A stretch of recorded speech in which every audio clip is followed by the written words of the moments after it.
இயேசு கிறிஸ்துவின் நாமத்தினாலே இந்த காலை வேளையில கூடி வந்திருக்கிற உங்கள் அனைவரையும் அன்போடு கூட நான் வாழ்த்துகிறேன். இந்த நாளிலும் தேவன் தம்முடைய அன்பையும் இரக்கத்தையும் கிருபையையும் நம்மேல புதிதாய் அவர் பொழிந்து கொண்டே இருக்கிறதை நீங்கள் ஆவியில நீங்க உணரணும். ஆவியில நம்ம ஒவ்வொரு நாளும் பலனடையும் பொழுதுதான் இந்த மாம்சம் சொல்லுகிற காரியங்கள், இந்த 5 சென்சஸ், நம்ம ஐம்புலன்கள் நமக்கு ஒவ்வொன்றும் ஒவ்வொரு காரியத்தை சொல்லிட்டே இருக்கு.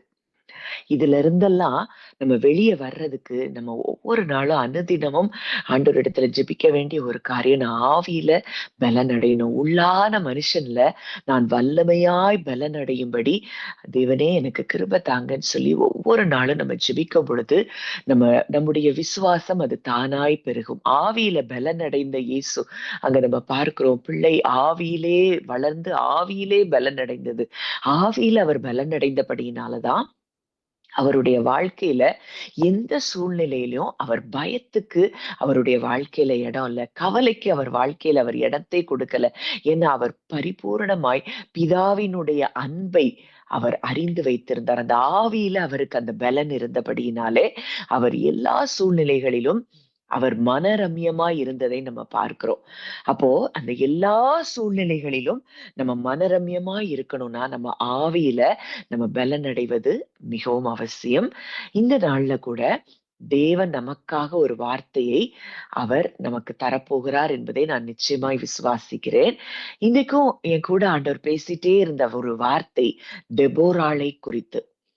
இந்த தெபோராள் ஒரு தீர்க்கதரிசி, ஒரு நியாயாதிபதி, அங்கே யுத்தத்துக்கு பாராக்கோடு செல்கின்ற ஒரு தீர்க்கதரிசியாய் நம்ம பார்க்கிறோம். இஸ்ரவேலில் இருந்த ஒரே பெண் நியாயாதிபதி, ஜட்ஜ் அவதான். அந்த தெபோராள் சொல்றா, தெபோராளாகிய நான் தாயாக எழும்பும் வரைக்கும் கிராமங்கள் பட்டணங்கள் பாழாய் போயின.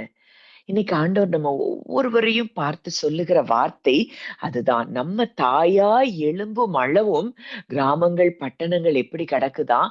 பாழாய் கிடக்குதான். இன்னைக்கு நம்ம தாயாய் எழும்பும் பொழுது நிறைய காரியங்கள் உயிர்ப்பிக்கப்படும். தேசத்திலே பல காரியங்களை நம் மூலமாய் தேவன் செய்ய வேண்டும் என்பதுதான் தேவனுடைய சித்தமாய் இருக்குது, விருப்பமாய் இருக்குது. அவருடைய ராஜ்யத்துக்காக, அவருடைய ராஜ்யத்தின் வேலைக்காக நம்ம ஒவ்வொருவரையும் தேவன் தெரிந்தெடுத்திருக்கிறார். அப்ப இந்த நாள்ல ஆண்டவர் சொல்ற காரியம், உங்க ஒவ்வொருத்தர் பேரையும் போட்டு நீங்க அதை சொல்லி பார்க்கணும். நான் தாயாய் எழும்பும் அளவும் இந்த கிராமங்களும் பட்டணங்களும் பாழாய் கிடக்குது. நீங்க பாருங்க, உங்களை சுத்தி உலகத்துல இருக்கிற ஜனங்கள் ஒவ்வொருவரும் எவ்வளவோ கஷ்டப்பட்டு கொண்டு இருக்கிறாங்க, எவ்வளவோ அடிமைத்தனத்துக்குள்ள இருக்கிறாங்க, விடுவிக்கப்படவே முடியாத கட்டுகளுக்குள்ள இருக்கிறாங்க, சிறையிருப்புக்குள்ள இருக்கிறாங்க. நம்ம அதெல்லாம் பார்த்தோம் அப்படின்னா நம்ம நிச்சயமாய் நம்மால் அமைதியா இருக்க முடியாது. ஆண்டவர் இன்றைக்கு சொல்றாரு, உங்க ஒவ்வொருத்தரை பார்த்து சொல்லுகிற வார்த்தை, நீங்கள் தாயாய் எழும்பும் அளவும் கிராமங்கள் பட்டணங்கள் அது பாழாய்தான் இருக்கும். நம்ம என்னைக்கு எழும்புறோமோ அன்றைக்கு எத்தனையோ பேருடைய வாழ்க்கையை நம்ம உயிர்ப்பிக்க முடியும். எத்தனையோ பேருடைய கட்டுகளில் இருந்து அவர்களை கட்டவிழ்க்க முடியும். துயரத்துக்கு பதிலாக அவங்களுக்கு ஆனந்த தைலத்தை நம்ம கொடுக்க முடியும். சாம்பலுக்கு பதிலாக சிங்காரத்தை நம்ம கொடுக்க முடியும். அப்போ இந்த வேலைக்காகவே தேவன் நம்மை இந்த பூமியில் வைத்திருக்கிறார். நம்ம தாயாக எழும்ப வேண்டும் என்பதுதான் தேவனுடைய சித்தமாயிருக்கிறது.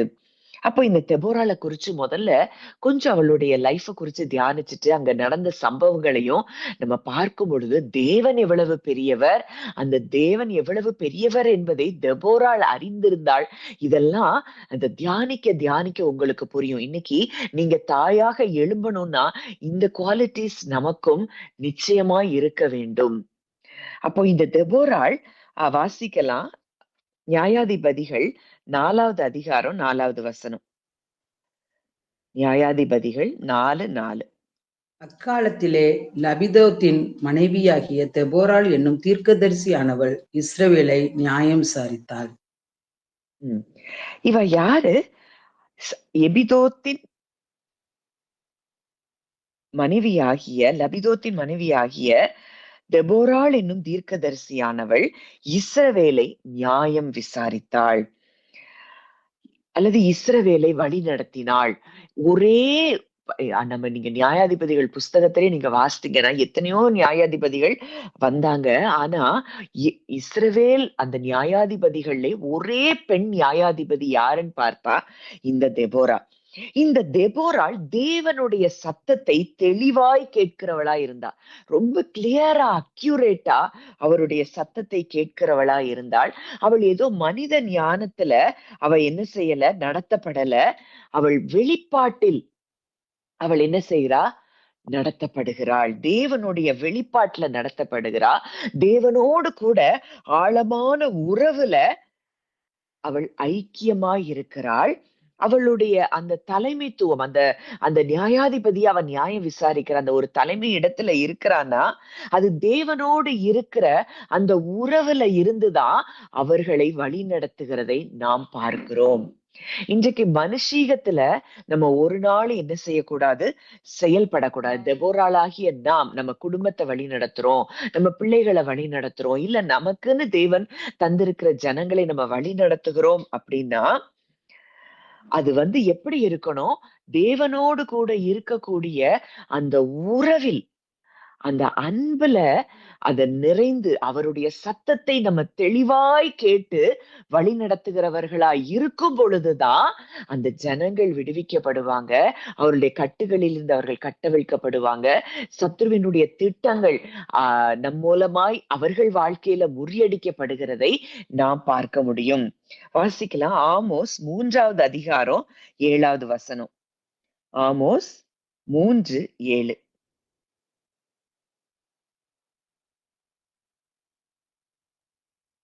கர்த்தராகிய ஆண்டவர் தீர்க்கதரிசிகளாகிய தம்முடைய ஊழியக்காரருக்கு தமது ரகசியத்தை வெளிப்படுத்தாமல் ஒரு காரியத்தையும் செய்யார். தெளிவா சொல்லுது, தம்முடைய தீர்க்கதரிசிகளாகிய தம்முடைய ஊழியக்காரருக்கு தமது ரகசியத்தை வெளிப்படுத்தாமல் ஒரு காரியத்தையும் செய்யார். ஒரு காரியத்தை கூட அவர் என்ன செய்ய மாட்டாராம், தன்னுடைய தீர்க்கதரிசிகளுக்கு வெளிப்படுத்தாமல் அவர் செய்ய மாட்டாராம்.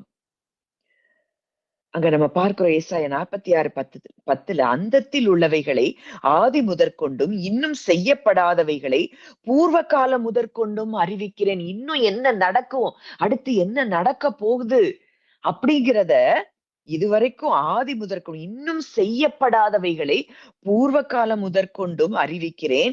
என் ஆலோசனை நிலை நிற்கும், எனக்கு சித்தமானவைகளை எல்லாம் செய்வேன். அப்போ தன்னுடைய ரகசியத்தை வெளிப்படுத்தாமல், தீர்க்கதரிசிகளுக்கு தன்னுடைய ரகசியத்தை வெளிப்படுத்தாமல் ஒரு காரியத்தையும் செய்ய மாட்டாராம். அப்போ இந்த தெபோராள் தேவனுடைய சத்தத்தை துல்லியமாய் கேட்ட ஒரு தீர்க்கதரிசியாய் இருந்தாள். யோவான் 10:27 பார்க்கிறோம், என் ஆடுகள் என் சத்தத்தை கேட்கிறது. அவருடைய ஆடுகளாய் நம்ம இருக்கிறோம்னா நிச்சயம் அவருடைய சத்தத்தை நாம் கேட்க முடியும். அப்போ ஒரு ஸ்பிரிச்சுவல் லீடர்ஷிப், நம்ம ஆவிக்குரிய வாழ்க்கையில நம்ம பல பேரை நடத்தணும் அப்படின்னா அது எங்க இருந்து ஆரம்பிக்கணும்னா தேவனிடத்துல இருந்து கேட்கிறதுல இருந்து ஆரம்பிக்கணும். நம்ம ஏதோ பேரு புகழ் பெறணும், நம்ம நம்ம பவரை நம்ம காட்டணும் அப்படிங்கிறதுக்காக ஏதோ மனுஷ முயற்சியில நம்ம எதை செய்தாலும் அது உண்மையாய் நம்ம தேவனுக்காக நம்ம எழும்புற காரியமாய் அது இருக்காது. ஏன்னா தேவன் தம்முடைய ஊழியக்காரருக்கு எந்த காரியத்தையும் என்ன செய்ய மாட்டாரா, ரகசியத்தை வெளிப்படுத்தாமல் அவர் ஒரு காரியத்தையும் அவர் செய்ய மாட்டார். இன்னைக்கும் பல பேர் நீங்க சொல்றீங்க, இது எனக்குன்னு பேசின வார்த்தை. இன்னைக்கு நான் இந்த இடத்துல நான் ரொம்ப சோர்வோட வந்தேன், எனக்காகவே தேவன் பேசின வார்த்தைன்னு பல நேரம் பல பேர் நீங்க சொல்றத நம்ம எல்லாருமே கேட்டிருக்கிறோம்.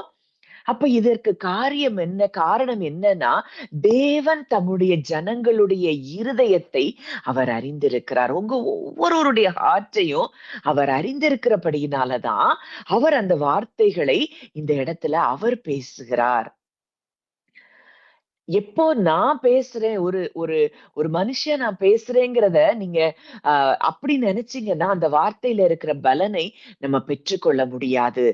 இல்ல, இது தேவனிடத்திலிருந்து இன்றைக்கு எனக்கு வருகிற வார்த்தை அப்படிங்கிறத நீங்க ரிசீவ் பண்ணும்போது, நீங்க அந்த சத்தத்தை அவருடைய சத்தமாகவே நீங்க ஏற்றுக்கொள்ளும் பொழுது, அந்த வார்த்தை உங்க வாழ்க்கையில நிச்சயமாய் பலனை தரும் என்பதுல சந்தேகம் இல்ல. அப்ப இந்த தெபோராள் ஒரு ஆவிக்குரிய வாழ்க்கையில அவள் என்ன செய்திருக்கிறா? ஆ ஒரு ஸ்பிரிச்சுவல் லீடர்ஷிப்ல தான் அந்த ஜனங்களை, அந்த முழு இஸ்ரவேலை அவள் நியாயம் தீர்க்கிறவளாய் இருக்கிறதை நாம் பார்க்கிறோம். அடுத்தது அவ எங்க குடியிருக்கிறா? 5வது வசனம் நம்ம வாசிக்கலாம். நியாயாதிபதிகள் 4வது அதிகாரம் 5வது வசனம். அவள் எப்பிராயீம் மலை தேசமான ராமாவுக்கும் பெத்தேலுக்கும் நடுவில் இருக்கிற தெபோராளின் பேரீச்ச மரத்தின் கீழே குடியிருந்தாள். ம். அங்கே இஸ்ரவேல் புத்திரர் அவளிடத்திற்கு நியாய விசாரணைக்கு போவார்கள். இந்த தெபோராள் எங்க குடியிருக்கிறாள்? மலை தேசமான எப்ராயிம் மலை தேசமான ராமாவுக்கும் பெத்தேலுக்கும் நடுவில் இருக்கிற தெபோராளின் பேரீச்ச மரத்தின் கீழே அவள் குடியிருக்கிறாள். அங்கேதான் இஸ்ரவேல் புத்திரர் அவளிடத்துல நியாய விசாரணைக்கு போவாங்க. தெபோராள் ஒரு நியாயாதிபதியாகவும் இருக்கிறா, ஒரு தாயாகவும், ஒரு மதர் ஃபிகராவும் அவ என்ன செய்றா? அங்க இருக்கிறா. மக்கள் அவளுடைய ஞானத்தை அங்க என்ன செய்றாங்க? அவ நம்புறாங்க. அவ சொல்லுகிற அந்த நியாயமான ஆலோசனைகளை, அது தேவ ஞானத்திலிருந்து வருகிற ஆலோசனைகளாகவே அவர்கள் ஏற்றுக்கொண்டு, அவளிடத்துல அங்க தங்களுக்கு கிடைக்க வேண்டிய நியாயத்துக்காக அவளிடத்துல அங்க வருகிறதை நம்ம பார்க்கிறோம். அப்போ இந்த ஞானம் தெபோராளுக்குள்ளே இருக்கிறதை நாம் பார்க்கிறோம். அப்போ ஒரு ஒரு நியாயம் விசாரிக்கிற தாயாக நம்ம எழும்பணும் அப்படின்னா, முதலாவது தேவனுடைய சத்தத்தை நம்ம கேட்கணும். அடுத்ததா நம்ம தேவ ஞானத்தை நாம் பெற்றிருக்க வேண்டும். அப்போ இந்த தேவ ஞானம் நமக்கு எங்க இருந்து வருது? கர்த்தருக்கு பயப்படுதலே ஞானத்தின் ஆரம்பம். அந்த கர்த்தருக்கு பயப்படுதல் அப்படிங்கிறது ஏதோ நம்ம அடிக்கடியாய் பார்க்கிற காரியம் அதுதான். பயப்படுறதுன்னு, ஐயோ அவர் அப்படி பண்ணிருவாரு, இப்படி பண்ணிருவாருன்னு பயப்படுகிறது அல்ல. எல்லா எந்த சூழ்நிலையிலும், எந்த சூழ்நிலையும் மேற்கொள்ளக்கூடிய என் தேவனே பெரியவர் அப்படின்னு அவரை பெரிதாய் பார்ப்பதுதான் கர்த்தருக்கு பயப்படுதல். அந்த பயம் நமக்கு வரும் பொழுது அங்கே ஞானத்தின் ஆரம்பம் தொடங்குகிறத பார்க்கிறோம். அப்போ இந்த தெபோராவினுடைய ஆலோசனை அந்த மக்களுக்கு சமாதானத்தை, ஒரு ஒரு நிச்சயமான நேர்மையான அவளுடைய முடிவுகள் இருக்கிறத நம்ம பார்க்கிறோம். சாலமோன் அங்க ஆண்டவர்ட்ட கேட்கிறான், இந்த ஜனங்களை நியாயம் விசாரிக்கிறதற்கு ஞானம் வேண்டும் அப்படின்னு சொல்லிதான் அங்க கேட்கிறது போல, இங்க தெபோராளுக்குள்ளே அந்த ஞானம், நியாயம் விசாரிக்கக்கூடிய அந்த ஞானமும் அந்த தெபோராளுக்கு அங்கே இருக்கிறதை நம்ம பார்க்கிறோம். இன்னைக்கு நம்ம கிட்ட வர்ற மக்களுக்கு நம்ம எதை பேசுறோம்? தேவ ஞானத்துல இருந்து பேசுறோமா? மனுஷ ஞானத்துல இருந்து நம்ம பேசுறோமா? மனுஷ ஞானத்துல இருந்து, ஐம்புலன்கள் சொல்லுகிற காரியத்துல இருந்து நம்ம நம்ம நம்ம அந்த ஆலோசனைகளை கொடுத்தோம்னா நிச்சயம் அது அவர்களுக்கு பிரயோஜனப்படாது. வாசிக்கலாம். நீதிமொழிகள் 2வது அதிகாரம் 6வது வசனம். நீதிமொழிகள் 2:6. கர்த்தர் ஞானத்தை தருகிறார். அவர் வாயினின்று அறிவும் புத்தியும் வரும். அடுத்தது வாசிங்க ஆண்டி. அவர் நீதிமானுக்கென்று மெய் ஞானத்தை வைத்து வைத்திருக்கிறார். உத்தமமாய் நடக்கிறவர்க்கு அவர் கேடகமாயிருக்கிறார். கர்த்தர் ஞானத்தை தருகிறார். அவர் வாயினின்று அறிவும் புத்தியும் வரும். அவர் நீதிமான்களுக்கென்று மெய்ஞானத்தை வைத்து வைத்திருக்கிறார். அப்போ இன்றைக்கு அந்த ஞானம் எங்க இருந்து வருது? அவர்கிட்ட இருந்து தான் வருது. இன்னைக்கு அந்த ஞானமாகிய கிறிஸ்துவே நமக்குள்ளே இருக்கிறார். தேவனே நமக்கு ஞானமும் பரிசுத்தமும் நீதியும் மீட்புமாய் இருக்கிறாராம்.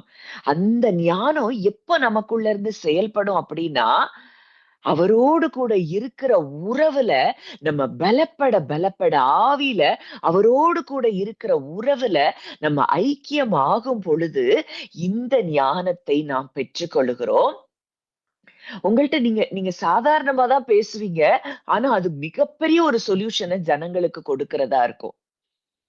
ஏன்னா உங்க வாயில இருந்து அந்த மெய்ஞானம் புறப்படுகிறதை ஜனங்கள் அறிந்து கொள்ளுவார்கள். இந்த தெபோராளுக்குள்ள முதலாவது நம்ம பார்க்கிறோம், தேவனுடைய சத்தத்தை தெளிவாய் கேட்கக்கூடிய ஒரு கிருபை அங்க தெபோராளுக்கு இருந்தது. அடுத்ததாக மெய்ஞானம். அந்த ஞானம், அந்த இஸ்ரவேல் புத்திரர் அழகா நியாயம் விசாரிக்க கவுன்சிலிங் பண்ண அந்த ஞானம் அவளுக்கு அங்கே இருந்ததை நாம் பார்க்கிறோம். அடுத்ததா அவளுக்குள்ள ஒரு பயங்கரமான தைரியம். வாசிக்கலாம். அதே அதிகாரம் 14வது வசனம். நியாயாதிபதிகள் 4:14. அப்பொழுது தெபோராள் பாராக்கை நோக்கி, எழுந்து போ, கர்த்தர் சிசேராவை உன் கையில் ஒப்புக் கொடுக்கும் நாள் இதுவே. கர்த்தர் உனக்கு முன்பாக புறப்படவில்லையா என்றாள். அப்பொழுது பாராக்கும் அவன் பின்னாலே 10,000 பேரும் தாபோர் மலையிலிருந்து இறங்கினார்கள். அவ ஒரு இஸ்ரேல் அந்த ஒரு கமாண்டர் மாதிரி அந்த ஆர்மியையே அவளுடைய கண்ட்ரோல் அங்க அவ என்ன செய்யறா வைக்கிறாள். ஏன்னா தேவனுடைய சத்தத்தை அவள் தெளிவாய் கேட்கிறபடினால் பாராக்குக்கு அவன் ஒரு ஆணா இருந்தா கூட அவனுக்கு போருக்கு போகிறதுக்கு அவ்வளவு பயம். ஆனா தெபோராளுக்கு தேவன் மேல நம்பிக்கை இருந்தபடியினாலே அவ என்ன செய்யறா, தைரியமா சொல்றா, நீ என்ன செய், கர்த்தர் உனக்கு முன்பாக புறப்படவில்லையா? இதெல்லாம் இன்னும் நம்ம தியானிச்சு பார்க்கும்போது உங்களுக்கு ரொம்ப ஆச்சரியமா இருக்கும். முதல்ல இன்னைக்கு தெபோராளை குறித்து நம்ம பார்த்துட்டு அப்புறம் அந்த சம்பவங்களுக்கு நம்ம கடந்து செல்வோம். அங்கே தெபோராளுக்கு அவ்வளவு ஒரு விசுவாசம். அவருடைய சத்தத்தை அவ கேட்கிறபடியினாலே அவர் மேல அவள் பூரணமான நம்பிக்கை வைத்திருக்கிறபடியினாலே அந்த பாராக்குக்கு அவ்வளவு பயம். ஆனா தெபோராள் அவ்வளவு அசையாத நம்பிக்கையில உறுதியாய் அந்த வார்த்தையை அங்கே சொல்லுகிறதை நாம் பார்க்கிறோம். அங்க யோசுவாக்கு சொல்கிறாரு, பலங்கொண்டு திடமனதாயிரு, நீ போகும் இடமெல்லாம் உன் தேவனாகிய கர்த்தர் உன்னோடே இருக்கிறார். இந்த தைரியம், இந்த வார்த்தையின் தைரியத்தை தாங்க தெபோராள் அங்கே பெற்றிருந்ததை நம்ம பார்க்கிறோம். அதாவது தைரியம் அப்படிங்கிற போது ஏதோ பயம் இல்லாதது அப்படிங்கிறது இல்ல. எல்லாவற்றிற்கும் மேலாக தேவனை நம்புவதுதான் அங்கே திடமனதாய் இருக்கிற காரியம். சூழ்நிலைகளை பார்க்காதபடி அவளுடைய இருதயம் கர்த்தரை மட்டுமே அங்கே பெரிதாய் பார்த்த இருதயமாய் இருந்ததை நாம் பார்க்கிறோம். அப்போ முதலாவது அவள் தெளிவாய் தேவனுடைய சத்தத்தை கேட்கிறவளாய் இருந்தாள். அவருடைய மெய்ஞானத்தை அவள் பெற்றிருந்தாள். மூன்றாவது, தேவன் மேல பூரணமான நம்பிக்கை, அங்க விசுவாசத்தை அவள் உடையவளாய் இருந்தாள். தைரியமா, எவ்வளவு பெரிய கூட்டம் வந்தா என்ன, என் தேவன் புறப்பட்டுட்டார்னா ஜெயம் அவருக்குத்தான் என்பதை அவள் ஆழமாய் அறிந்து வைத்திருந்தாள். அடுத்ததா 8ஆம் 9ஆம் வசனம், நியாயாதிபதிகள் 4:8-9 நீங்க வாசித்தீங்கன்னா வாசிக்கலாம்.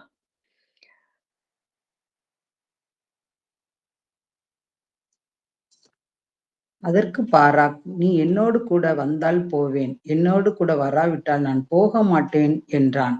அதற்கு அவள், நான் உன்னோடு கூட நிச்சயமாய் வருவேன், ஆனாலும் நீ போகிற பிரயாணத்தில் உண்டாகிற மேன்மை உனக்கு கிடையாது. கர்த்தர் சிசேராவை ஒரு ஸ்திரியின் கையில் ஒப்பு கொடுப்பார் என்று சொல்லி தெபோராள் எழும்பி பாராக்கோட கூட கேதேசுக்கு போனாள்.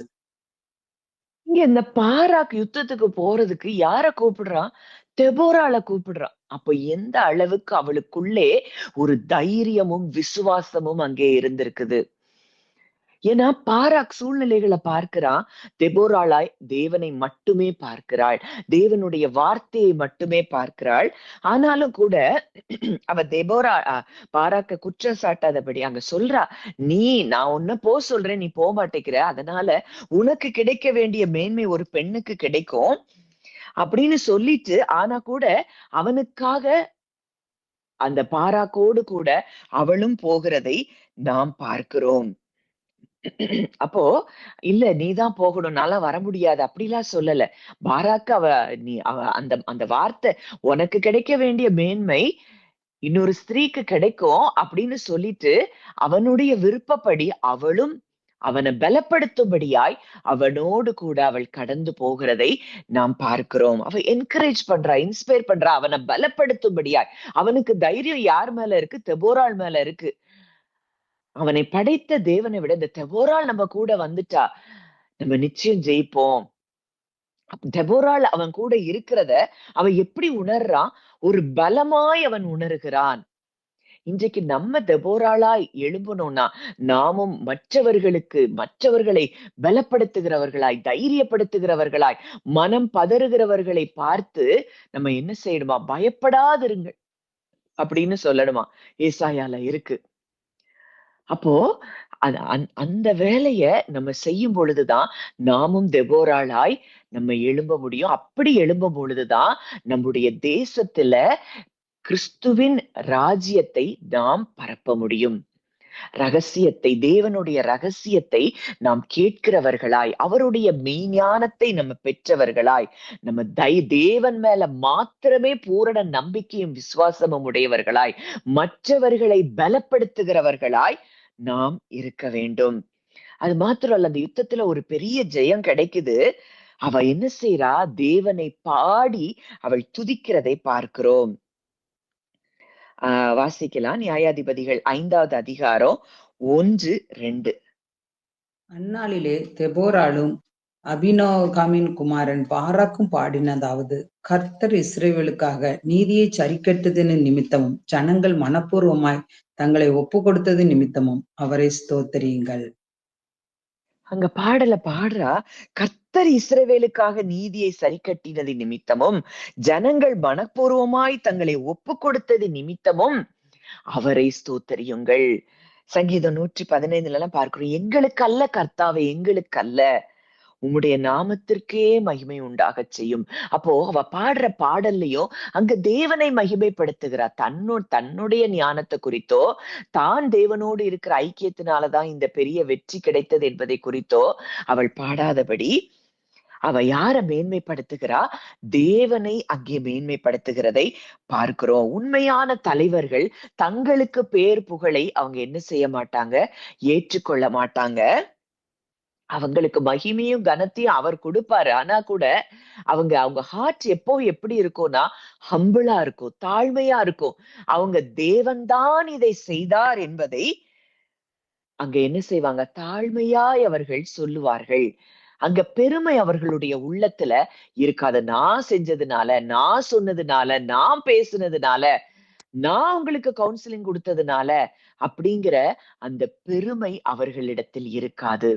இதெல்லாம் தெபோராளிடத்திலிருந்து நாம் கற்றுக்கொள்ள வேண்டிய காரியங்கள். ஏன்னா நம்ம எல்லாரும் தெபோராக்களாய் நம்ம எழும்ப வேண்டிய காலம் வந்திருக்கிறது. இனி மலையின் மேல் இருக்கிற பட்டணம் என்ன செய்யாது? மறைந்திருக்க மாட்டாது. விளக்க கொளுத்தி அத என்ன செய்ய மாட்டாங்க? மரக்காலுக்கு கீழே என்ன செய்ய மாட்டாங்க? வைக்க மாட்டாங்க. அதை எங்க வைப்பாங்க?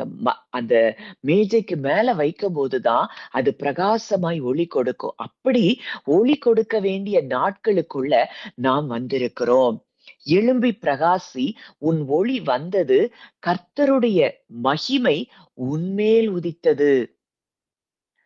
அப்போ இந்த தெபோராளாய் நம்ம எழும்பும் போது நம்ம தேசங்கள் பாழாய் கிடந்தவைகள்லாம் அது என்ன செய்யும்? கட்டப்படும், குடியேற்றப்படும்.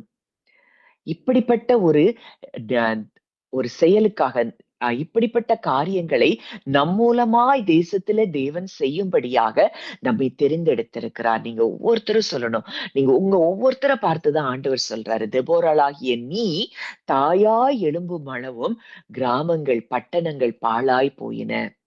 ஒரு நாளும் நமக்குள்ள இந்த பெருமைங்கிறது இருக்கவே கூடாது, வரவே கூடாது. நம்ம பலத்துல ஒன்றையும் நம்ம செய்ய முடியாது.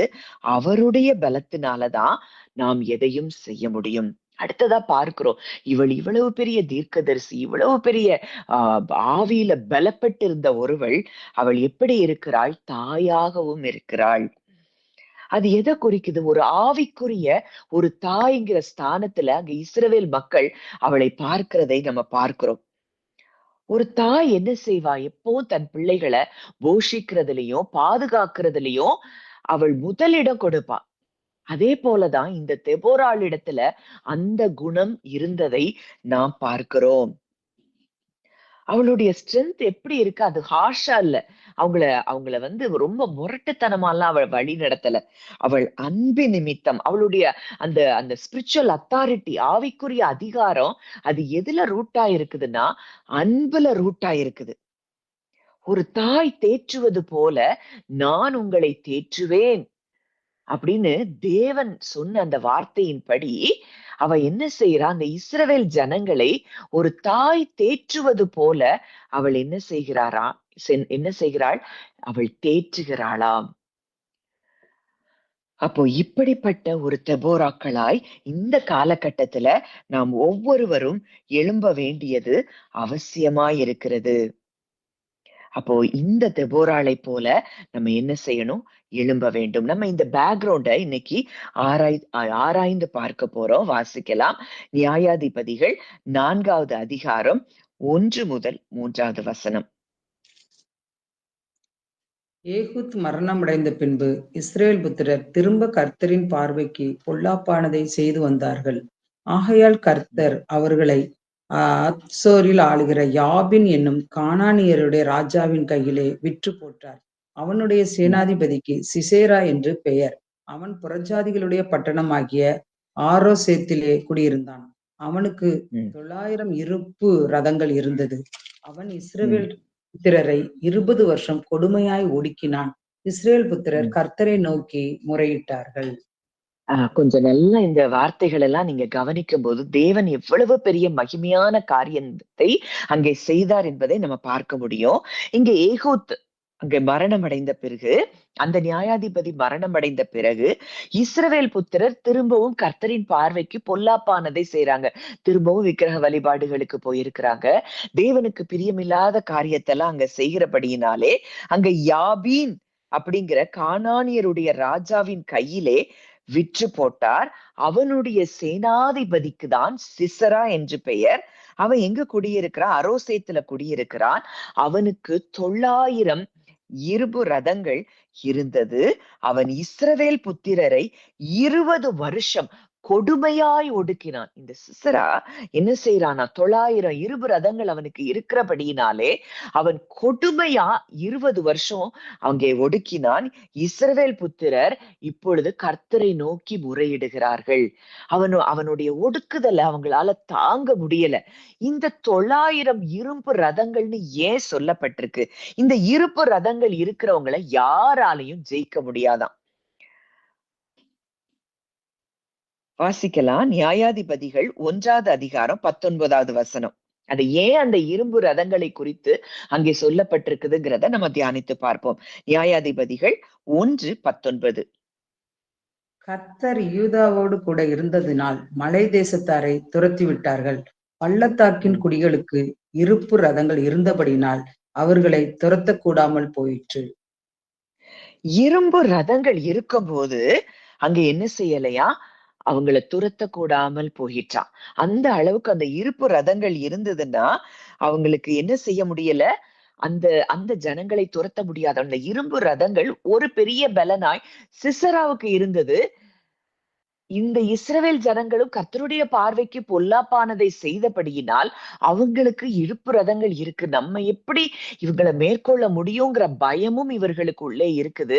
தேவனுடைய ஒத்தாசை இல்லாததை போல அவங்க இருக்கிறதுனால அவங்க என்ன செய்யறாங்க? 20 வருஷம் கடுமையான ஒரு ஒரு ஒரு அடிமைத்தனத்துக்குள்ள அந்த ஜனங்கள் இருக்கிறதை நாம் பார்க்கிறோம்.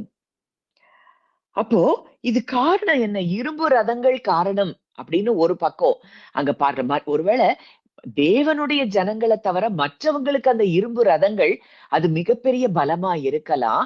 ஆனா தேவனுடைய ஜனங்களுக்கு இரும்பு ரதங்கள் இருந்தா என்ன? அன்றைக்கு இஸ்ரவேல் ஜனங்களை துரத்தி கொண்டு வந்த பார்வோன் சேனை அத்தனையையும் மூழ்கடித்த தேவன் தான் நம்முடைய தேவன். அங்க இஸ்ரவேல் ஜனங்களுக்காக அங்கே அவர் கிரியை செய்ததை நாம் பார்க்கிறோம். ஆனா இங்க இந்த 900 இருப்பு ரதங்கள் இருந்ததுனால அவர்களை மேற்கொள்ள முடியாத சூழ்நிலை இஸ்ரவேல் புத்திரருக்கு அங்கே வந்ததை நாம் பார்க்கிறோம். அப்போதான் அங்கே தெபோராள் என்கிற பெண் இஸ்ரவேலை அங்கே பேரீச்ச மரத்தின் கீழே உட்கார்ந்து அவள் நியாயம் விசாரித்துக் கொண்டிருக்கிறதை நாம் பார்க்கிறோம். அவ கூப்பிட்டு அங்க பாராக்க கூப்பிட்டு சொல்றா, 10,000 பேரை கூட்டிட்டு தாபோர் மலைக்கு போ. இஸ்ரவேலிலே 10,000 பேரை கூட்டிட்டு தாபோர் மலைக்கு போ. அங்கே நான் யாபீனின் சேனாபதியாகிய சிசராவையும் அவன் ரதங்களையும் அவன் சேனையையும் கீசோன் பள்ளத்தாக்கிலே உன்னிடத்திற்கு வர இழுத்து அவனை உன் கையில் ஒப்புக் கொடுப்பேன் என்றும் இஸ்ரவேலின் தேவனாகிய கர்த்தர் உனக்கு கட்டளையிடவில்லையா என்றார். அங்க தெபோராள் அங்க தேவனுடைய சத்தத்தை தெளிவாய் கேட்டு அங்க பாராக்கு கிட்ட சொல்றா, அவனை உன் கையில் ஒப்பு கொடுப்பேன். 900 இருப்பு ரதங்கள் இருந்தா என்ன, அவன் எவ்வளவு பெரிய சேனையை உடையவனா இருந்தா என்ன, ஆண்டவர் சொல்றாரு அவனை உன் கையில் ஒப்பு கொடுப்பேன் என்று இஸ்ரவேலின் தேவனாகிய கர்த்தர் உனக்கு கட்டளையிடவில்லையா? அவ தெபோராள் ஒரு மெய்யான ஒரு தீர்க்கதரிசியா இருந்து தேவனுடைய செய்தியை பெற்று அவ அங்க சொல்லுகிறத பார்க்கிறோம். ஆனா பாராக் என்ன சொல்றாரு, நீ என்னோடே கூட வந்தால் போவேன், வராவிட்டால் போக மாட்டேன். அதற்கு அவ சொல்றா, நான் உன் கூட நிச்சயமா வருவேன், ஆனாலும் நீ போகிற பிரயாணத்தில் உண்டாகிற மேன்மை உனக்கு கிடைக்காது. கர்த்தர் சிசராவை ஒரு ஸ்திரீயின் கையில் ஒப்பு கொடுப்பார் என்று சொல்லி தெபோராள் எழும்பி பாராக்கோடே கூட கேதேசுக்கு போனாள். எல்லாத்தையும் முன்கூட்டியே அங்கே தெபோராள் சொல்லுகிறத பார்க்கிறோம். இங்க பாராக் மட்டும் போயிருந்தார்னா பாராக் கையில அந்த சிசரா ஒப்பு கொடுக்கப்பட்டிருப்பான். அவனுக்கு தேவன் மேல விசுவாசம் இல்லாதபடியினாலே அங்கே பாராக்கை தேவன் ஒரு பெண்ணின் கையில ஒப்பு கொடுப்பாருங்கிறத அங்க தெபோராள் சொல்லுகிறாள். அங்கே நடந்த காரியத்தையும் நாம் இன்னும் தியானித்து பார்க்க போது நமக்கு நல்லா தெரியும். அடுத்ததான் நம்ம பார்க்கிறோம், ஒரு நிமிஷம்.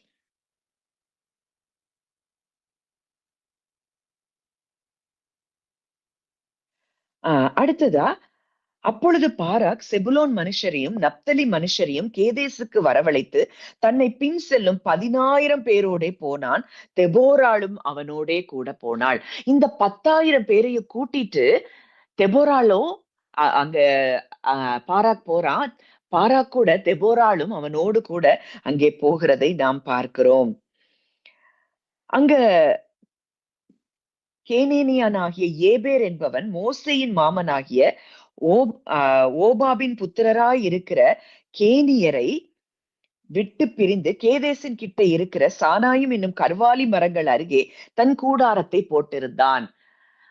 இந்த மனிதன் ஏபேர் அப்படிங்கிறவன் அங்க என்ன அங்க கர்வாலி மரங்கள் அருகே கூடாரத்தை போட்டிருந்தான். அவன் மோசேயின் மாமனுடைய குடும்பத்தை சார்ந்தவன் அப்படிங்கிறது நம்ம இங்க பார்க்கிறோம். இப்போ பாராக் தாபோர் மலையில ஏறி போனான்னு சிசேராவுக்கு அறிவிக்கப்பட்ட பொழுது அங்க சிசேரா 900 இருப்பு ரதங்களையும் தன்னுடைய எல்லா ரதங்களையும் தன்னோடு இருக்கும் எல்லா ஜனங்களையும் புறஜாதிகளின் பட்டணமாகிய அரோசேத்திலிருந்து கீசோன் பள்ளத்தாக்கிலே வரவழைத்தான். இப்போ அவ்வளவு ரதங்களும் புறப்பட்டு வந்துருச்சு. இருப்பு ரதங்கள் இருந்தா அவங்கள ஜெயிக்க முடியாதுங்கிறது ஒரு நியாயமான ஒரு காரியமா இஸ்ரவேல் ஜனங்களுடைய இருதயத்துல பதிந்திருக்கு.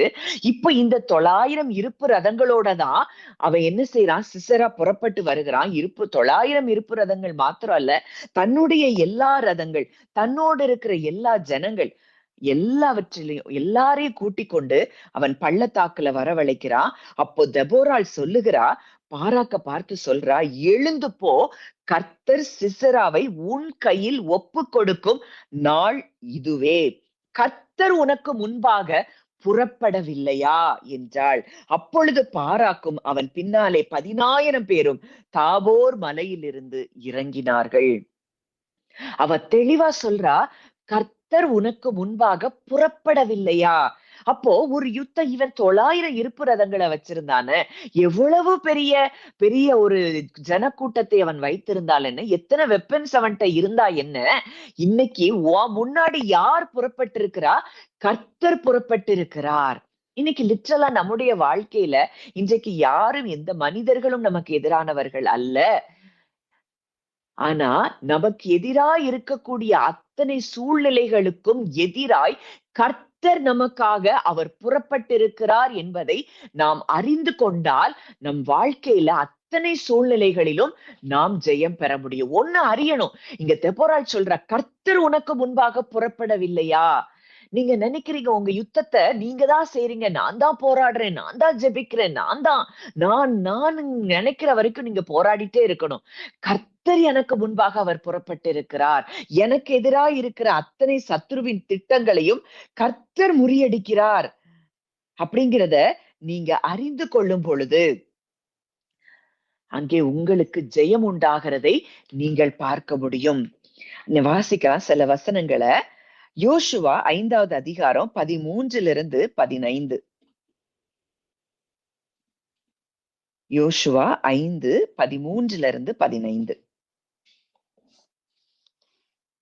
பின்னும் யோசுவா எரிகோவின் வெளியிலிருந்து தன் கண்களை ஏறெடுத்து பார்க்கும்போது, இதோ ஒருவர் அவனுக்கு எதிரே நின்றார்.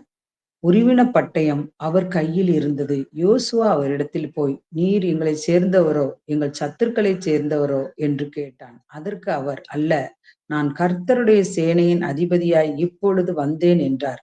அப்பொழுது யோசுவா தரையிலே முகங்குப்புற விழுந்து பணிந்து கொண்டு அவரை நோக்கி, என் ஆண்டவர், உமது அடியேனுக்கு சொல்லுகிறது என்னவென்று கேட்டான். அப்பொழுது கர்த்தருடைய சேனைகளின் அதிபதி யோசுவாவை நோக்கி, உன் கால்களில் இருக்கிற பாதரட்சைகளை கழற்றி போடு, நீ நிற்கிற இடம் பரிசுத்தமானது என்றார். யோசுவா அப்படியே செய்தான். அப்போ இங்க யோசுவாவுக்கு முன்பாக அந்த சேனையின் அதிபதி என்ன செய்திருக்கிறார்? வந்திருக்கிறார். அப்போ ஒவ்வொரு யுத்தத்தையும், நமக்கு எதிராய் வருகிற ஒவ்வொரு யுத்தங்களையும் செய்வதற்கு அவர் நமக்கு முன்பாக புறப்பட்டிருக்கிறார் என்பதை நாம் என்ன செய்யணும்?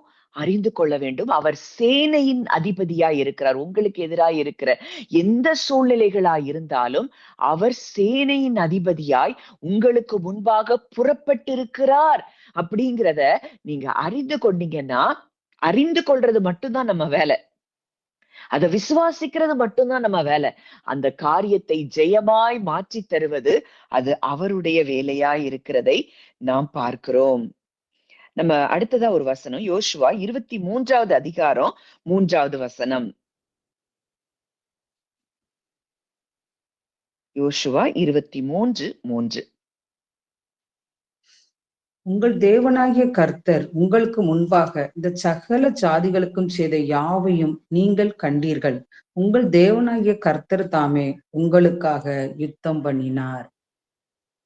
உங்கள் தேவனாகிய கர்த்தர் தாமே உங்களுக்காக யுத்தம் பண்ணினார். இன்னைக்கும் நீங்க நல்லா லிட்ரலா நீங்க ஒண்ணு செய்யணும். உங்க யுத்தத்தை நீங்க செய்யல, உங்க யுத்தத்தை அவர் செய்து கொண்டிருக்கிறார். யுத்தம் கர்த்தருடையது, தோல்வி சாத்தானுடையது. அவன் ஏற்கனவே தோற்கடிக்கப்பட்டவன். உங்க வாழ்க்கையில இன்னைக்கு உங்களுக்கு எதிரா எந்த சூழ்நிலைகள் எல்லாம் நீங்க பயந்து கொண்டு இருக்கிறீங்க, நடுங்கி கொண்டு இருக்கிறீங்க, ஐயோ நான் என்ன செய்வேன், இது என்ன ஆகும் அப்படின்னு நீங்க நினைச்சிட்டு இருக்கிறீங்கன்னா, ஆண்டவர் சொல்றாரு, இந்த யுத்தத்தை நான் செய்ய போறேன். யுத்தம் கர்த்தருடையது. நீங்கள் தரித்து நின்று இன்றைக்கு கர்த்தர் உங்களுக்கு செய்யும் ரட்சிப்பை பாருங்கள்.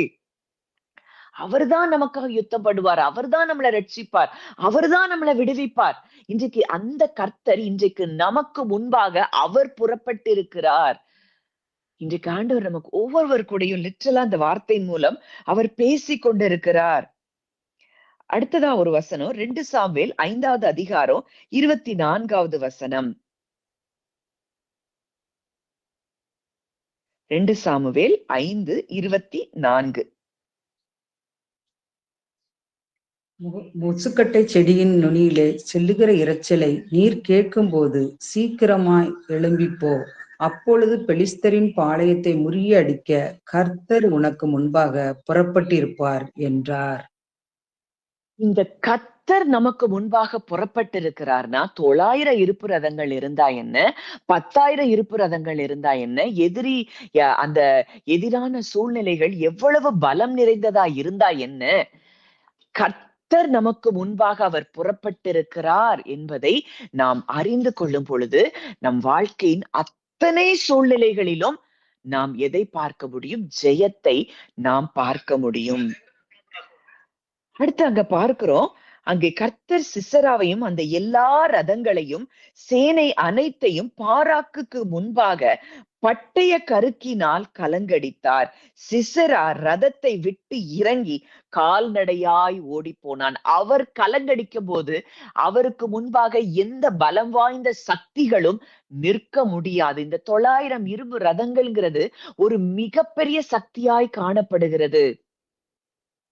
அவர் நமக்கு முன்னாடி புறப்பட்டுட்டார்னா அங்க என்ன நடக்கு? அவர் அந்த சேனைகளை அவர் கலங்கடிக்கிறதை நாம் பார்க்கிறோம். வாசிக்கலாம். நியாயாதிபதிகள் 7வது அதிகாரம், ஒரு நிமிஷம், 21, 22. பாளையத்தைச் சுற்றிலும் அவரவர் தங்கள் நிலையிலே நின்றார்கள். அப்பொழுது பாளையத்தில் இருந்தவர்கள் எல்லாரும் சிதறி கூக்குரலிட்டு ஓடி போனார்கள். 300 பேரும் எக்காலங்களை ஊதுகையில் கர்த்தர் பாளையம் எங்கும் ஒருவர் பட்டயத்தை ஒருவருக்கு விரோதமாய் ஓங்க பண்ணினார். சேனையானது சேரோத்தில் உள்ள பெத்சித்தா மட்டும் தாபோத்திற்கு சமீபமான ஆபேல் மேலோகாவின் எல்லை மட்டும் ஓடி போயிற்று. அங்க இது கிதியோனுடைய காரியத்துல அங்க சொல்லப்பட்ட ஒரு காரியம். அங்கே 300 பேரும் எக்காலங்களை ஊதுகையில் கர்த்தர் பாளையம் எங்கும் ஒருவர் பட்டயத்தை ஒருவருக்கு விரோதமாய் ஓங்க பண்ணினார். இந்த தேவன் என்ன செய்கிறார்? எதிராய் வருகிற சத்ருவின் திட்டங்களை கலங்கடிக்கிற தேவன் என்பதை நாம் அறிந்து கொள்ள வேண்டும். யாத்ராகமம் 14வது அதிகாரம் 24வது வசனம். யாத்ராகமம் 14:24. கிழக்கு வெளுத்தோறும் ஜாமத்தில் கர்த்தர் அக்கினியும் மேகமுமான ஸ்தம்பத்தில் இருந்து எகிப்தியரின் சேனையை பார்த்து அவர்கள் சேனையை கலங்கடித்து அவர்களுடைய ரதங்களிலிருந்து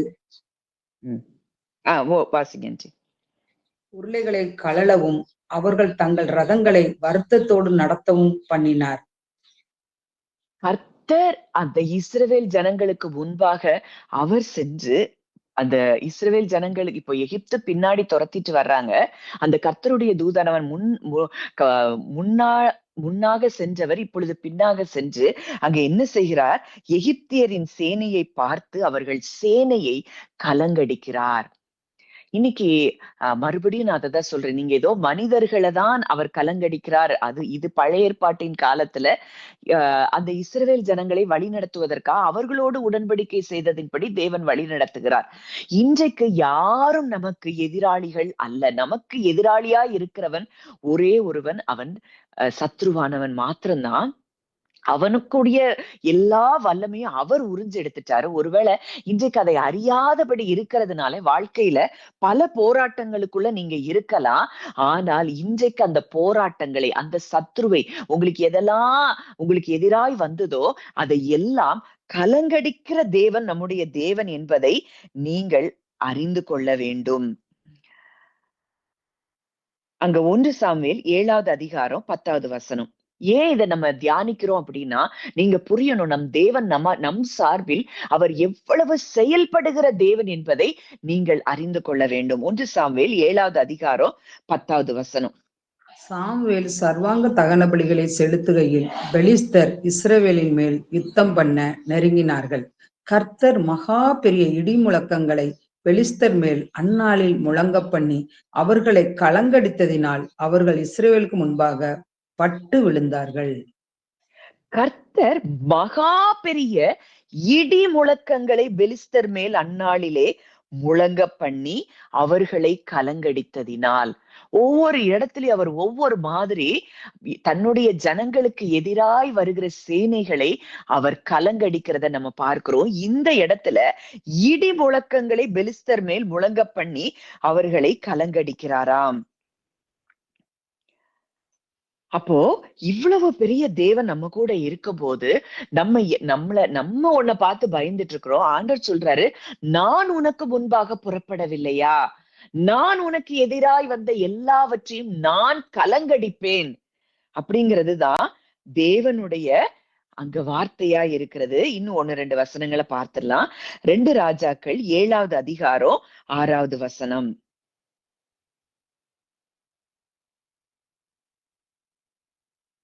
ரெண்டு ஆண்டவர் ராஜாக்கள் சீரியரின் இராணுவத்திற்கு ரதங்களின் இரைச்சலையும் குதிரைகளின் இரைச்சலையும் மகா இராணுவத்தின் இரைச்சலையும் கேட்க பண்ணினதினால் அவர்கள் ஒருவரை ஒருவர் நோக்கி, இதோ நம்மிடத்தில் போருக்கு வர இஸ்ரவேலின் ராஜா ஏத்தியரின் ராஜாக்களையும் எகிப்தியரின் ராஜாக்களையும் நமக்கு விரோதமாக கூலி பொருத்தினான் என்று சொல்லி.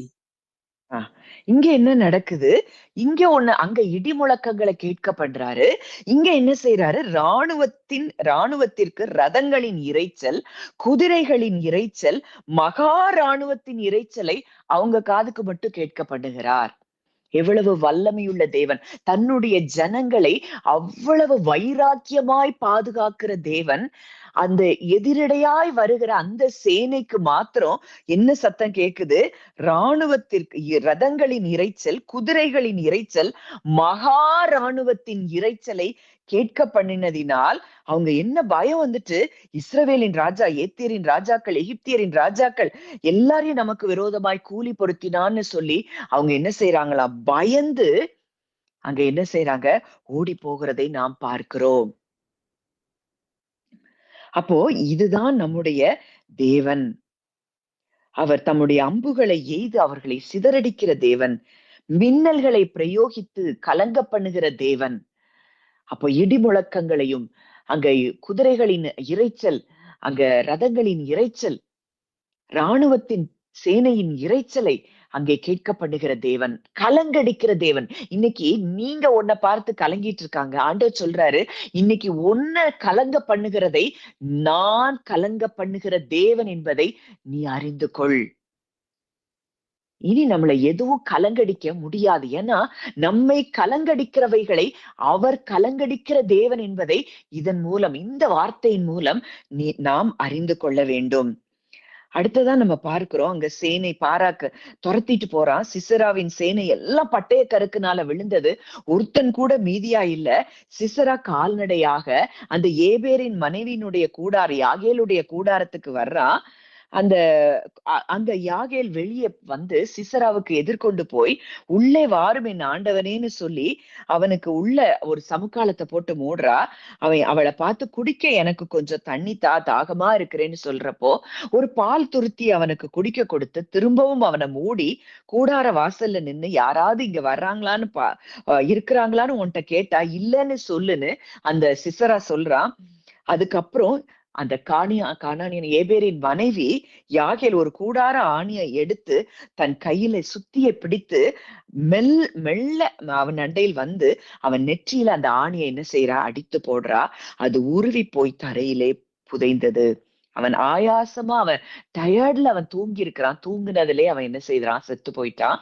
அங்கே தெபோராளுடைய வார்த்தை, தேவன் மூலமா அவள் சொல்லப்பட்ட வார்த்தை, அங்கே ஒரு பெண்ணின் மூலமாய் அங்கே சிசரா அங்கே விழுவான், அந்த பெண்ணுக்கு மகிமை உண்டாகும்னு அங்கே தெபோராள் சொன்ன வார்த்தை அங்கே நிறைவேறினதை நாம் பார்க்கிறோம்.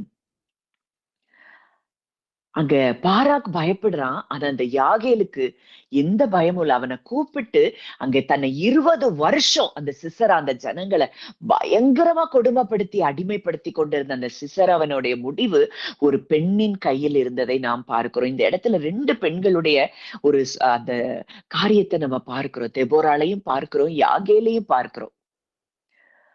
அந்த யாகேல் அந்த ஜனங்கள் 20 வருஷம் அடிமைத்தனத்துக்குள்ள நம்ம இருக்கிறோங்கிறத உணர்ந்தவளாய் அங்கே தைரியத்தோடு அங்கே அந்த சேனையை, அந்த சிசராவை அவள் என்ன செய்கிறாள்? மேற்கொள்ளுகிறதை நாம் பார்க்கிறோம்.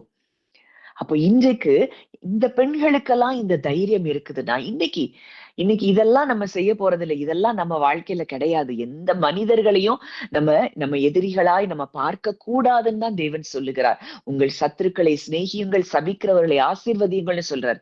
ஆனா இன்னைக்கு நமக்கு எதிராய் இருக்கக்கூடிய சத்துரு பா சாபமோ, வியாதியோ, மரணமோ, தரித்திரமோ, இதை எல்லாவற்றையும் மேற்கொள்ளக்கூடிய வல்லமையையும் அதிகாரத்தையும் அவர் நமக்கு தந்திருக்கிறார். சரீரமாகிய சபையாகிய நமக்கு அவர் தந்திருக்கிறார். அவர் தலையாய் இருக்கிறார். நாம் அவர் சரீரத்தின் அவயவங்களாய் இருக்கிறோம்னா இதை எல்லாவற்றையும் மேற்கொள்ளக்கூடிய கிருபை அவர் நமக்கு தந்திருக்கிறார். அவர் நமக்கு எதிராக இருக்கிற சத்ருவை அவர் கலங்கடிக்க பண்ணுகிறார். அப்படிங்கிறத நாம் என்ன செய்யணும்? அறிந்து கொள்ளணும். அதுக்கப்புறம் அடுத்த அதிகாரத்துல அங்க தெபோராள் அங்க பாடி துதிக்கிறத நம்ம பார்க்கிறோம். அங்க அந்த அந்த பாடல்ல அவ பாடுறா. அது எனக்கு ஒரு வசனம் எனக்கு ரொம்ப டச் பண்ண ஒரு வசனம். வாசிக்கலாம். நியாயாதிபதிகள் 5வது அதிகாரம் 5வது வசனம். கர்த்தருக்கு முன்பாக பர்வதங்கள் கரைந்தது, இஸ்ரவேலின் தேவனாகிய கர்த்தருக்கு முன்பாக சீனாயும் கரைந்தது. கர்த்தருக்கு முன்பாக பர்வதங்கள் கரைந்தது, இஸ்ரவேலின் தேவனாகிய கர்த்தருக்கு முன்பாக சீனாயும் கரைந்தது.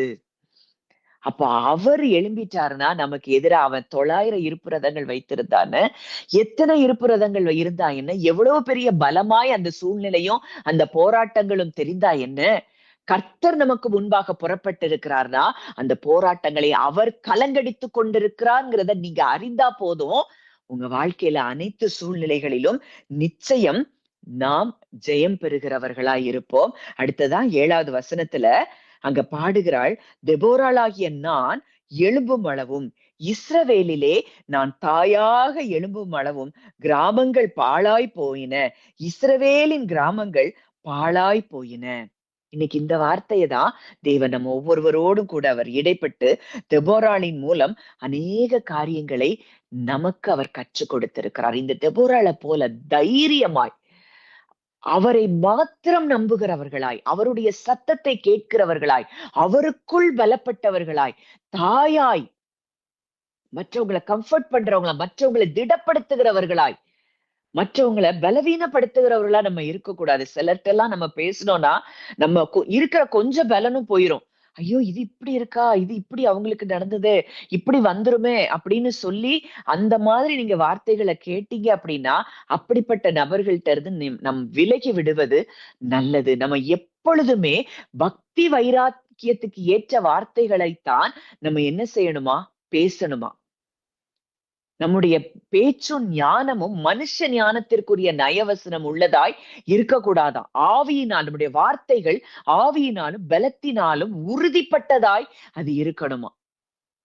இப்படி இருக்கும்போது நாமும் நம்ம தேசத்துக்கு நம்ம என்ன செய்வோம்? தாயாய் எழுப்புவோம். அநேகர் நம்மளை தேடி வருவாங்க. உதிக்கிற உன் ஒளியின் இடத்திற்கு ராஜாக்களும் கடந்து வருவார்கள் அப்படின்னா நிச்சயமாய் அந்த காரியங்கள் நம் வாழ்க்கையில் நடக்கிறதை நாம் பார்க்க முடியும். இன்றைக்கு இந்த தெபோராள், இன்னைக்கு இங்க வந்திருக்கிற எல்லாரையும் தேவன் தெபோராக்களாய்த்தான் அவர் பார்க்கிறார்.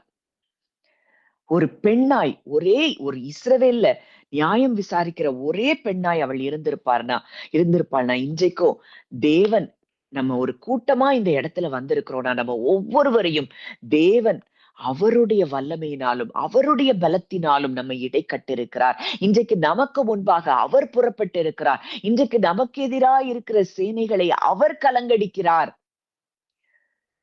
யோசித்து பாருங்க. ஒரு கூட்டம் மக்கள் இருக்கிறாங்க, இஸ்ரேல் ஜனங்கள் இருக்கிறாங்க, அங்க பெலிஸ்தர் இருக்காங்க. இந்த ஜனங்களுக்கு காதுல ஒரு சத்தமும் விழுதல. ஆனா அந்த பெலிஸ்தர் காதுகள்ல மாத்திரம் எல்லார் காதுகளையும் விழுது. ரதங்களின் இரைச்சல், குதிரைகளின் இரைச்சல், இராணுவத்தின் இரைச்சல். எவ்வளவு பெரிய ஒரு காரியம்! இடி முழக்கங்களை அவர் என்ன செய்கிறார்? முழங்க பண்ணுகிறார். ஏன்னா தன்னுடைய பிள்ளைகள் அப்படிங்கிறதுல அவர் ரொம்ப கண்ணோக்கமா இருக்கிற தேவன்.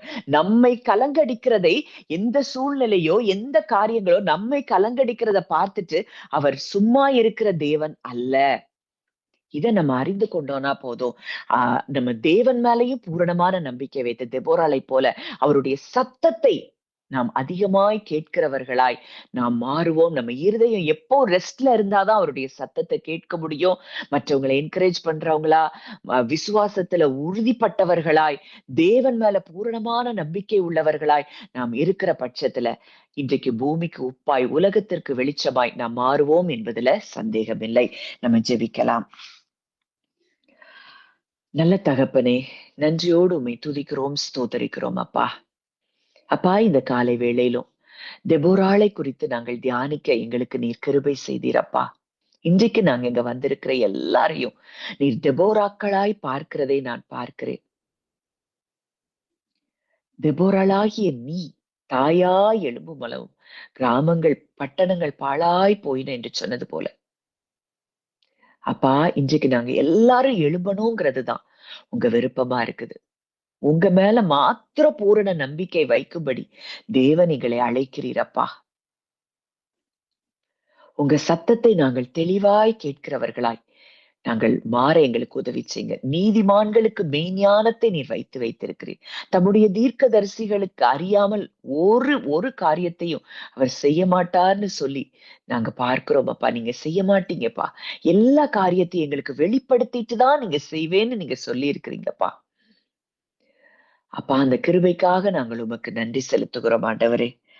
அப்பா, ஒவ்வொரு சூழ்நிலையிலும் உங்க ஞானம், எங்க குடும்பங்களை நடத்த வேண்டிய ஞானம், எங்க பிள்ளைகளை நடத்த வேண்டிய ஞானம், இன்னும் அநேகரை நடத்தக்கூடிய ஒரு மெய்ஞானத்தை, அப்படிப்பட்ட ஞானமுள்ள இருதயத்தை நீர் எங்களுக்கு தரும்படியாக நாங்கள் ஜெபிக்கிறோம் அப்பா. எங்கள் வாயின் வார்த்தைகள் மற்றவர்களை கட்டுகிற வார்த்தைகளாய் இருக்க வேண்டும் அப்பா. தேவையில்லாத வார்த்தைகளை, சீர்கேடும் கிளவிகள் பேச்சுமாய் இருக்கிற வீண் கட்டுக்கதைகளுக்கு நாங்கள் ஒவ்வொருவரும் விலகி இருக்க அப்பா, புறங்கூறுதல், கேலி பேசுதல், இந்த காரியங்கள் எல்லாம் எதுவும் எங்களிடத்துல இருக்கக்கூடாதுப்பா. எங்களை நேசிக்கிறது போல நாங்கள் மற்றவர்களையும் நேசிக்கக்கூடிய ஒரு கிருபைய எங்களுக்கு தாங்க. ஏன்னா உங்க சாயல்ல தான் ஒவ்வொருவரையும் நீர் அதிசயமாய் உண்டாக்கி இருக்கிறீரப்பா. நாங்க யாரையும் குறை சொல்லவோ குற்றம் சாட்டவோ எங்களுக்கு அதிகாரம் இல்லப்பா. ஒவ்வொருவரையும் நீர் நேசிக்கிறீர். அந்த இடத்திற்கு எங்கள் இருதயம் வர அப்பா எங்களுக்கு நீங்க கிருபை தாங்க அப்பா. இன்றைக்கு எங்களுக்கு முன்பாக நீர் புறப்பட்டு இருக்கிறீர். எங்களுக்கு எதிரா இருந்த எல்லா சூழ்நிலைகளையும் நீர் கலங்கடிக்கிறதை நாங்கள் பார்க்கிறோம் அப்பா. எங்களுக்கு பெரிய ஜெயத்தையும் வெற்றியையும் இன்றைக்கு நீர் கொடுக்கிறபடியினால் நாங்கள் நன்றி செலுத்துகிறோம் அப்பா. விதைக்கப்பட்ட இந்த வார்த்தைகள் ஒவ்வொருவருடைய வாழ்க்கையிலும் அது 100 மடங்கு பலன் தரும்படி இயேசுவின் நாமத்தில் நான் ஜெபிக்கிறேன். உம்முடைய கரங்களிலே வந்த ஒவ்வொருவரையும் ஒப்புக் கொடுக்கிறேன்.